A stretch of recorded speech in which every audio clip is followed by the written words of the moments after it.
Приветствую вас на моем канале. В сегодняшнем видео буду делать коррекцию себе. Точнее буду пытаться сделать себе выкладной френч на правой руке. Если вам интересно, как я буду издеваться над собой, присоединяйтесь. А с вами я, Миронова Виктория. Итак, прошло уже 4,5 недели и, наверное, все-таки уже пора было бы сделать себе маникюр на правой руке. Признавайтесь, девчонки, вы любите делать себе коррекцию на правой руке. Лично я нет, потому что это долго и неудобно. Так что я сегодня постараюсь поделиться с вами маленькими секретами, как я приспособилась и все-таки делаю себе коррекцию именно на правой руке. Обратите, пожалуйста, ваше внимание, что сейчас ручка аппарата зажатая в левой руке и почти не движется. А помогаю я себе как раз правой рукой, делаю определенные движения и таким образом снимаю старое покрытие. Сейчас моя фреза движется по часовой стрелке со скоростью 35 тысяч оборотов. Главное не забывать, что если фреза будет долго находиться на ногтевой пластине, тогда возникнет трение. В результате трения у нас что получается? Да, выделяется тепло и, конечно, будет больно. Поэтому работать нужно быстро.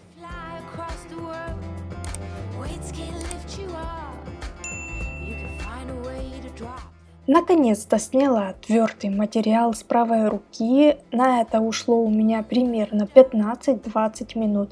Теперь пушером отодвигаю кутикулу.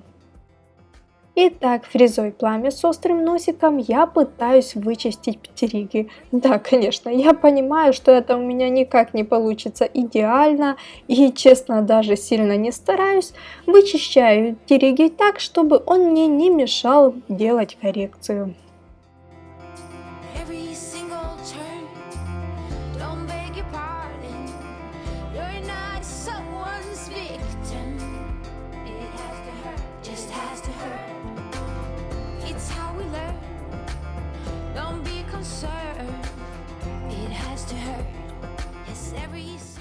Пилкой прохожусь по поверхности натурального ногтя для того, чтобы приподнять чешуйки для лучшей сцепки с твердым материалом. Также этой же пилкой я сужаю свободный край.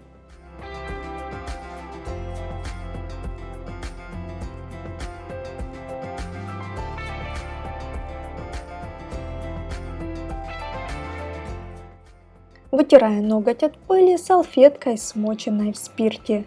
Далее я наношу вспомогательные жидкости. Изначально это дегидратор, а затем бескислотный праймер. Как вы уже знаете, я всегда даю праймеру подсохнуть на воздухе где-то 15 секунд для лучшей сцепки именно базового покрытия и натурального ногтя.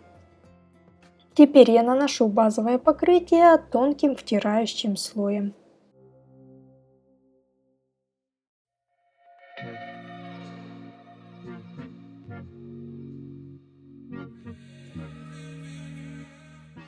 Сегодня для выкладки ногтевого ложа буду использовать фастгель номер 4. Не буду задерживать ваше внимание на этом материале, ведь я уже очень много рассказывала о своих любимых фастгелях. Не очень удобно левой рукой держать кисточку и разглаживать материал, но я уже немного приловчилась. Главное правильно расположить все на своем рабочем столе. Например, когда я работаю правой рукой, то банка с жидкостью, куда я вмакиваю свою кисть постоянно, находится по правую сторону. А вот когда я работаю левой рукой, естественно, я свои баночки все перекладываю на левую сторону. Так мне становится намного легче работать и быстрее, что немаловажно. Итак, после того, как материал заполимеризовался в лампе, я вытираю липкость. Делаю это обычным спиртом. Ну и, конечно, теперь приступаю к тому, чтобы сделать красивую и ровную линию улыбки. Это сделать не очень просто левой рукой, но я все же пробую это делать, пытаюсь что-то там подровнять, но вышло как вышло. Думаю, в конце вы сами посмотрите, будет ли у меня красивый выкладной френч. Я сразу же на палитру выкладываю все материалы, которые нужны для моего декоративного френча. Это темно-бирюзовый гель-лак, а также я делаю два замеса. К прозрачному гелю добавляю разных блесточек, крупных и мелких, также слюду и обычную голубую витражную краску. К второму замесу я добавляю прозрачный гель, мелкие блестки и тот же витражный краситель. В общем, когда у меня уже все готово на палитре, могу спокойно приступать к декорированию выкладного френча.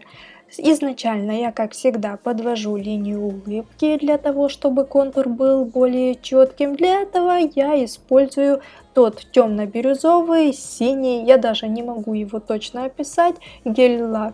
Это гель-лак от торговой марки Nub номер 100.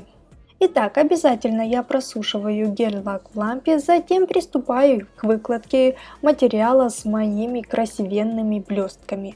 Первым слоем я всегда выкладываю материал с крупными блестками, чтобы они спрятались внутри и потом не мешали мне при опиле.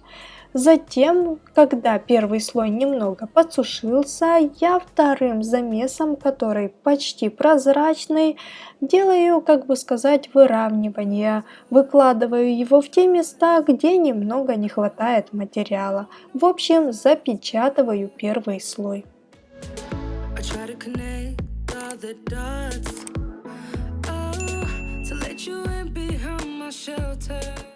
Ну вот, весь материал высох в лампе, теперь могу приступать к тому, чтобы убрать натуральный ноготь из-под твердого материала. Опять же, левой рукой это не очень удобно делать, поэтому я обязательно правую руку, то есть пальчик правой руки я ставлю на баночку, делаю упор, затем изначально я включаю свой аппарат на форвард и стараюсь аккуратненько вычистить натуральный ноготь только из одной стороны. Затем я переключаю свой аппарат на реверс и вычищаю натуральный ноготь из второй стороны. Да, это немного занимает больше времени, чем обычно, но так намного удобнее, чем когда насадка работает только на форварде. Мне так не хочется много пилить пилкой, поэтому я взяла твердосплавную фрезу с черным маркером, включила максимальные обороты, работаю сейчас в режиме форвард, стараюсь сгладить все неровности на своем новом красивом ногте. Ну а теперь ногтю нужно придать красивую форму и закончить опил.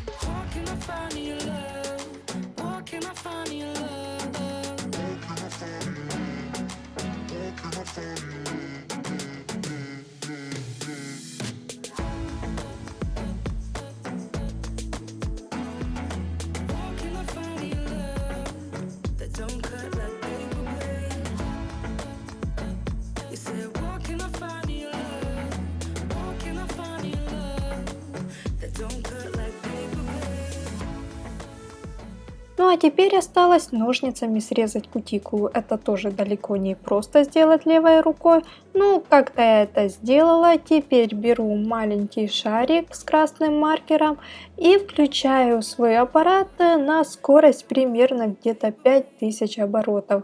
И зашлифовываю срез от ножниц.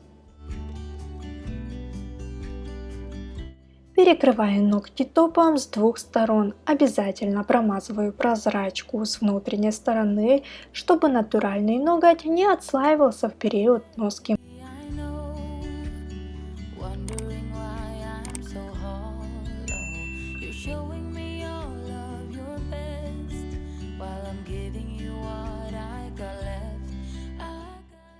Обожаю вот этот момент, когда я перекрываю ногти топом. Сразу видно, что получилось, а что нет. Где накосячила, а где красиво мерцают блестки.